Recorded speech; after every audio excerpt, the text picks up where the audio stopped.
এইবোৰ হ'ল লোকেল হাঁহৰ পোৱালি।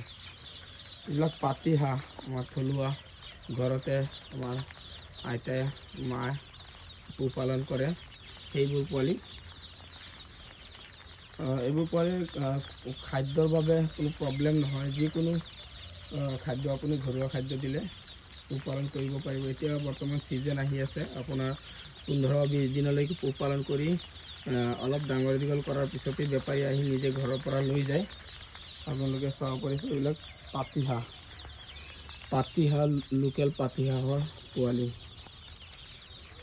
এইবোৰৰ 10-15 দিনলৈকে পানীত দিব নোৱাৰি, 10-15 দিনলৈকে মানে বৰ্ডিঙত ৰাখিব লাগে। পাতি হাঁহ পোৱালিৰ লক্ষণ হৈ গ'ল আপোনাৰ এনেকুৱা কালাৰ আহিব, হালধীয়া কালাৰ বেছিভাগ থাকিব, বগা আৰু বিভিন্ন কালাৰৰ হ'ব। আৰু আজিকালি বহুত হাঁহৰ পোৱালি ওলাইছে, মাদ্ৰাজী আৰু কিবাকিবি, সেইবিলাকতো আপোনাৰ ভালদৰে পোহপালন কৰিলে প্ৰফিট হয়, প্ৰফিট নোহোৱা নহয়।